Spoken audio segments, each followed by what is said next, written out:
Welcome to Nocturnal Night Shots, episode 2, the House of Secrets. Yes. Alex. Well, I guess we should introduce ourselves. Yes, we should. This is Steve. That's Alex. There you go. Why this abandoned farmhouse did we choose episode 2? Well, simply because of the title, The Secrets. I mean, the paranormal aspects of this house that have unfolded over the years that we've been doing research here. It's intriguing. Like, I mean, it's as if somebody or something is here, and they're only slightly making themselves known. Yeah, it's Near very the subtle. end, we sort of got a little bit of a surprise. Yeah, that's right. And of course, when you watch us, it'll unfold, and you'll see what kind of surprise that we sort of got just by coming in here and shooting the episode. And you'll find out when you watch the video. Later on in the video, you'll see what happened to me while I was here. That first time I came here with Steve, and it happened on the main floor of this house. It's a 2-story house, and I didn't feel much throughout the rest of the house, but there was that one room in particular where I did feel something, and you'll find that out later on in the video. Give, I guess, sort of a little bit of a background to the house. For what we know through a little bit of information that we do have, that we've obtained, the house has been roughly abandoned for about 8 to 10 years. Okay. And it's just been in the past few years, like the last couple of years, that it's really starting to show, especially inside.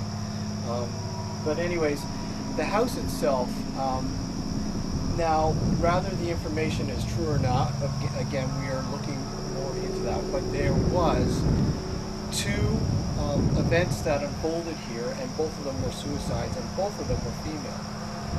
At different points in the house's history.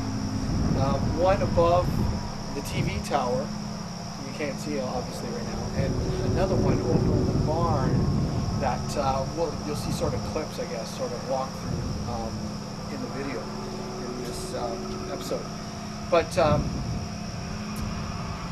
whether that's true or not, I don't know. I mean, yeah, I mean that goes the same for any other paranormal investigation and any, I guess, lore, for lack of a better term.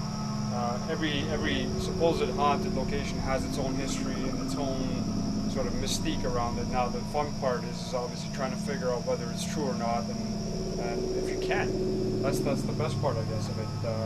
Going into an actual supposedly haunted location and then capturing either an EVP or something unusual is one thing, but corroborating that with what the history of the location is where the real thrill is. And I guess the question is, one of the lingering questions, obviously, through the evidence that we've found here, and again, we will sort of, I guess, showcase that in here a little bit. We won't go too much into that, but is the evidence that we're sort of, and I say loosely evidence, is it one of those females that committed suicide trying to say something, or is it a former owner of the house? We don't know. And the question begs to be asked. I mean, if the legend is true and there's been 2 suicides, regardless of whether one was at the house and one was at the barn, and they happen to both be females, is there something behind that that's causing these sort of suicides, and for it to be women only? Yeah. You know what I mean? Because if it had just been a one-off, maybe the person was depressed, maybe they had some mental issues, whatever the case may be. But for it to be 2 females committing suicide on this property, even though at different locations of the property, it would be interesting to find out if there's an underlying presence that's causing this to happen. Yes. And again, stay tuned, watch the full episode, and find out what we find, or at least what we have found over the years that we've ventured into this unique little historical farmhouse that it may be abandoned, in sight. Yeah. But I mean, paranormally, it's pretty accurate. And we'll also be obviously discussing this more as time goes on through our regular radio show on Blog Talk Radio. If anybody's interested, www.blogtalkradio.com/Nocturnal Frequency Radio. No. Nocturnal _ frequency. There you go. That's why I have Steve here, right? So anyway, what you could do is go to blogtalkradio.com, do a search on Nocturnal Frequency Radio, and you'll find us there, no problem. We'll be discussing this obviously as future episodes as well. And we have. As we unravel things, as we find new things, we'll obviously be talking about it. We'll obviously be coming back here at some point during the year, maybe around the Halloween time frame. Yeah. That'll be interesting to do. Yeah. Oh yeah. Maybe bringing a Ouija board or something. Because you know that's the way I roll. And we know a lot of you out there do not like Ouija boards, but that's This the is whole why we're point. doing it. We need to experiment. Exactly. I have 3 Ouija boards. I can bring all 3, or I can bring 1, and we'll see what we can do. Yeah. And we'll go from there. Exactly. Enjoy the episode. Until then, see you later. Take care.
Is there somebody here with us right now?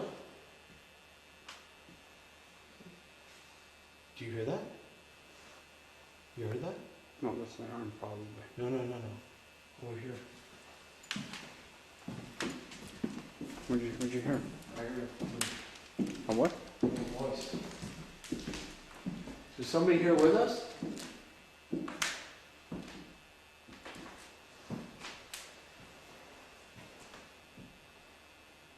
Time that I came to this house that I discovered it. I was actually just driving down looking for some, to take some shots and photography. And something about this house, when I drove by it, I'm like, it just seems a little odd. And I saw the two big barns and everything. I said, you know what? I love the long dirt driveway, like the roadway, and then, obviously the bridge. So I go, you know what? I'm gonna drive down, park the car, walk up to the front door, knock on the door, and ask them if they don't mind if I take some shots of the property, the house, and everything else. And I walked up to the front door, and I knocked on it, and I noticed that there was no furniture. It was like bare. I'm like, okay, nobody's living here. So I walked around, and I noticed that the back kitchen door was wide open. So I walked in, hello, anybody here, sort of thing. Nobody. I said, you know what? I'm here. I'm going to take some shots. I'm going to take some photographs. And I remember coming upstairs here onto the top floor, and I remember it was really weird because I can actually hear something moving in the attic above us. you know, and every time I moved, it would move like as if it was following me. And I'm like, okay, that's, whatever it was huge. It was big. It was really big. So, you know, I remember, here, follow me. I remember coming to this point over here, and because I was looking for where the attic door was, and I found it in here, and I'm like, okay. When I came here, that was closed. I mean, that wasn't open. That was closed.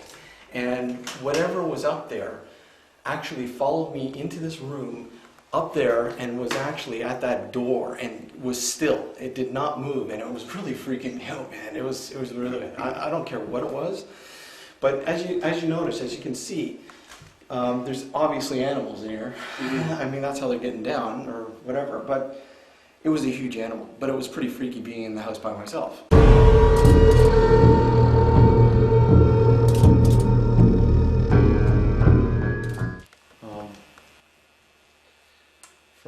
Well, we're still trying to figure out if the source is right or not, but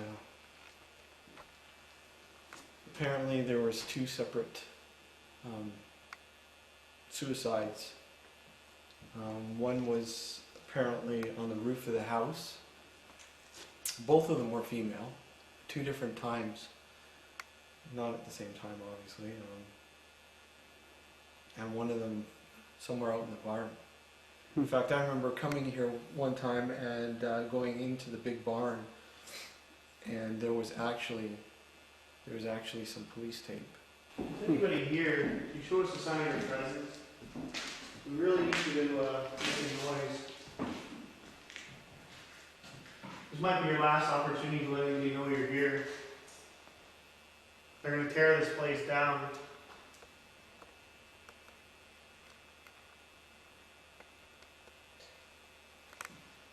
So you can say something into this recorder I have in my hand with the little red light. You hear that? You have a message.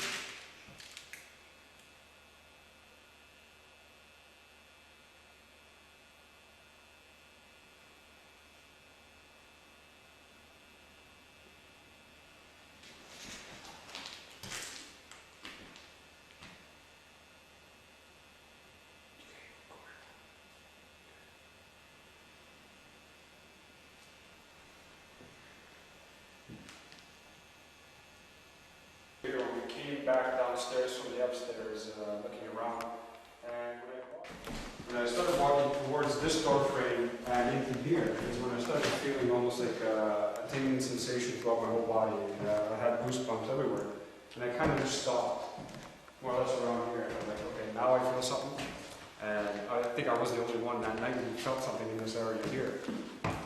We even tried recording, if I'm not mistaken, and we didn't really capture anything. Yeah, here I'm feeling something. Huh? Here I'm feeling something. What are you feeling? Oh, I got goosebumps all over now. What is it? I don't know what it is, but I just feel something. There's somebody here. If you show a sign of your presence, I need you to make a noise.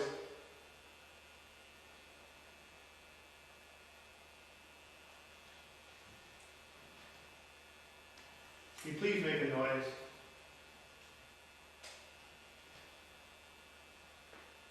Stamp on the floor, hang against the wall.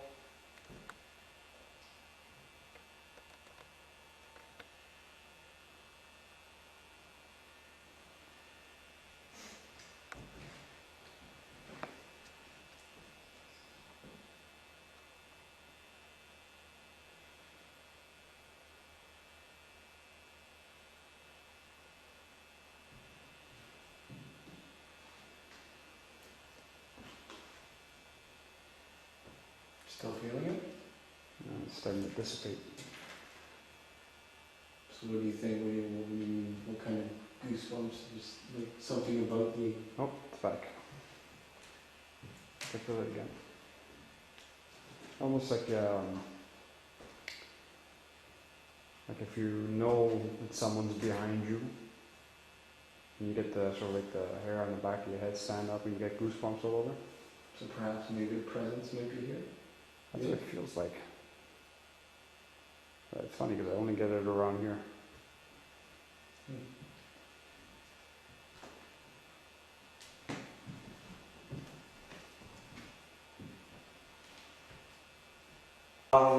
We did. We captured some weird stuff, but I mean, I don't think anything that we can sort of equate to something very paranormal. But what would you equate that weird feeling to? Like, I mean, would you say that genuinely, do you think something's in here that we can't explain, or do you think it's just okay? Look, it's dark. We're in this old abandoned house. All these things are just building up and it's making you feel that way. I don't know if I would equate it to that necessarily, because we were here, I mean, this is one of the last 5 places that we had come to. We had checked upstairs around the house and everything, and I didn't get that feeling right up until the end. So I've been to other places like this, and I don't think it's a build-up at all. I think there was something there. It's almost as if like a big rush of current just sort of went through you. You know what I mean? And that's kind of how it felt, and it kind of just made me like twinge a little bit. Maybe if we were able to capture something at that point, that would definitely put a stamp on the theory that these spirits or these whatever are actually feed on that sort of energy to manifest, to present themselves, and maybe through audio or through visual or whatever else, experience-wise. But maybe that had already, you had that going on already, but not knowing that perhaps maybe something had latched onto you at that point and made itself presence through your experience. It could be, yeah, definitely. Whatever it was, how can I put this? A long time ago, a friend of mine who was apparently someone who's capable, according to her, to speak to the dearly departed, for lack of a better term. Mm-hmm. One of the things she had told me on how you can tell whether there's a spirit around you or what have you is when you get that sort of like goosebump feeling on any particular part of your body. Yeah. So like when you go outside and you're kind of chilly, you kind of get it all over your body, right? But if you get it in any specific spot, then it's more or less something else. Yeah. Right? Yeah. When we were here, I kind of sort of felt it just from the back. You know what I mean? Yeah. I don't know how to describe it because it's not something you can really describe. Yeah. It's not like you can say, oh yeah, like a big shock of current just went through you, because I've never experienced that, so I don't know what that feels like. But if equated into anything, it's almost like you get this, like the back of the hair in the back of your neck, but you get that same feeling, but just all over your whole back. And that's how it felt when I was here that night, just in this area here.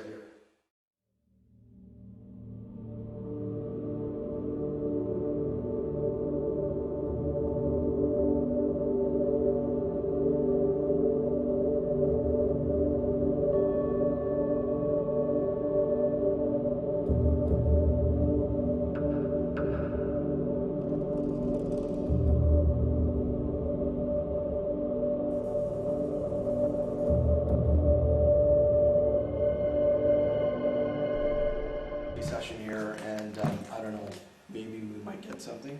Guys, if you got a question, go ahead, throw it in. This is a special EVP session for Nocturnal Night Shots, episode 2. All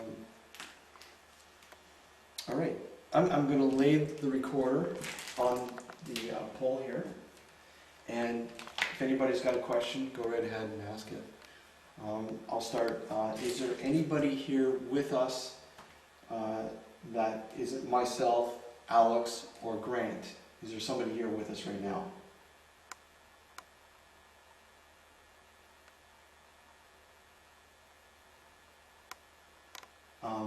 If there is somebody here, can you maybe tell us what your name is? Let us know who you are so we can sort of understand maybe your situation and maybe help you.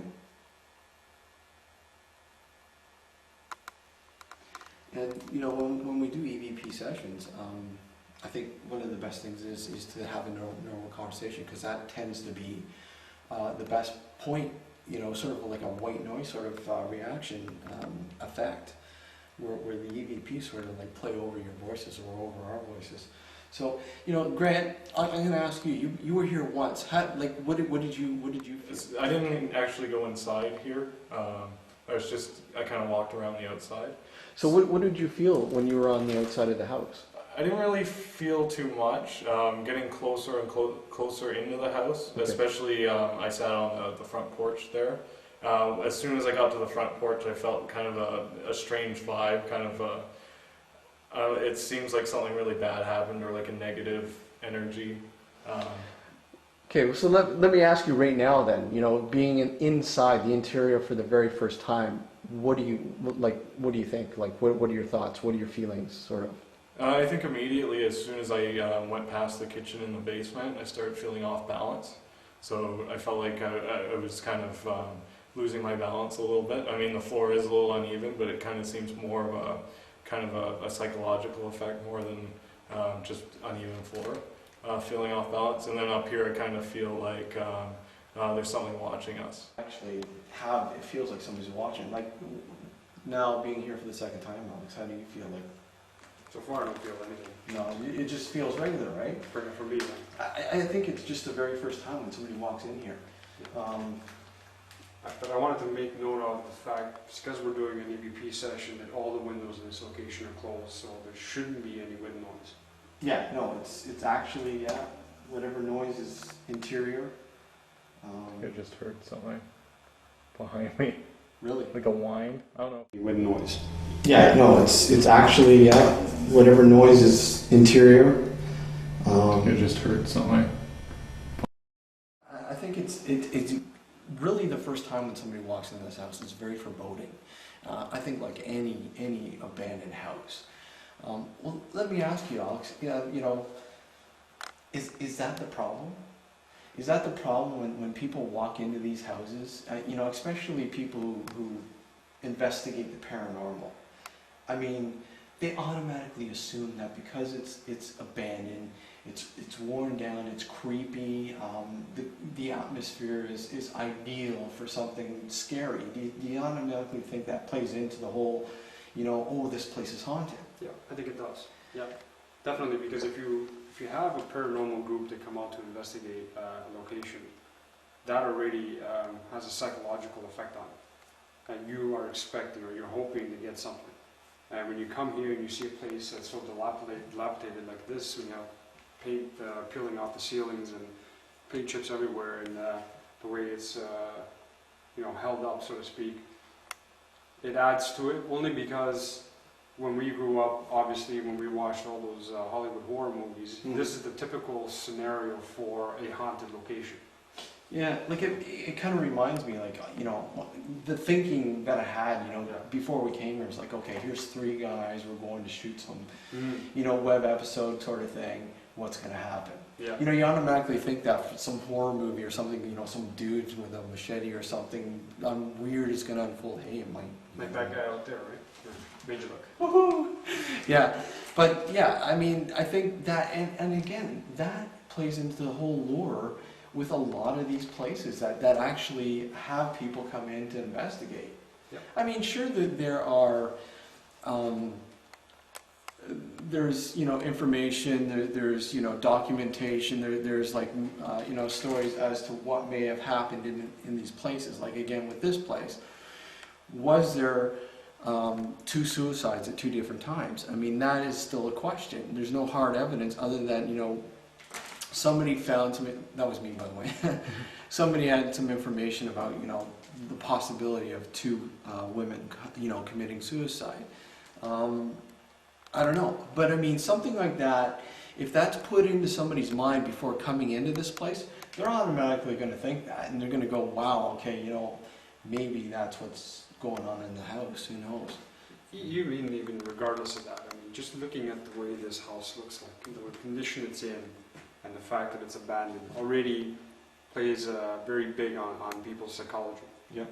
They already assume, they automatically assume rather, that a house in this condition has got to be haunted, or something's got to happen. Yeah. And again, that comes again from all of the stuff that we've read and we watched as we were growing up. Mm-hmm.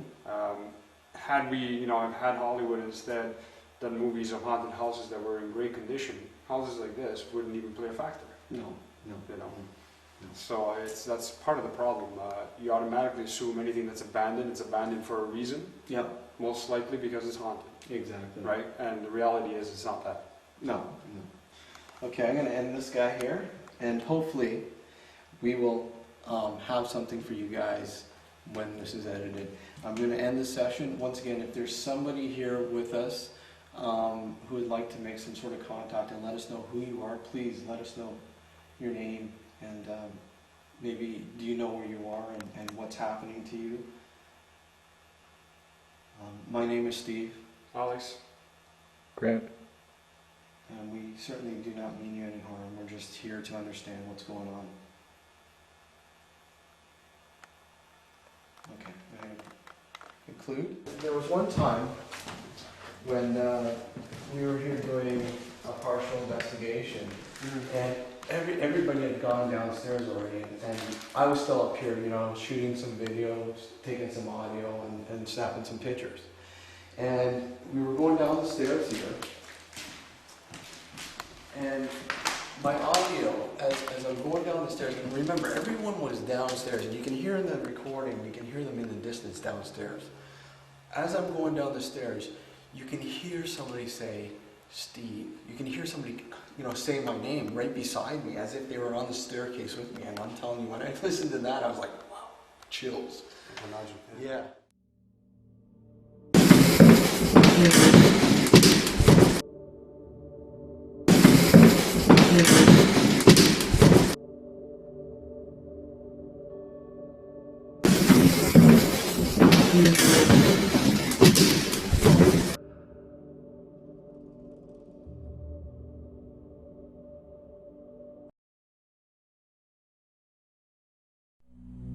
It hides nestled among the century-old weeping willows, watching in its lonely state, waiting to share its story. The tragedy soaked within its hollow walls. Before this ancient and abandoned farmhouse is lost forever. Listen carefully as you walk down that old dark road to find what secrets it harbours.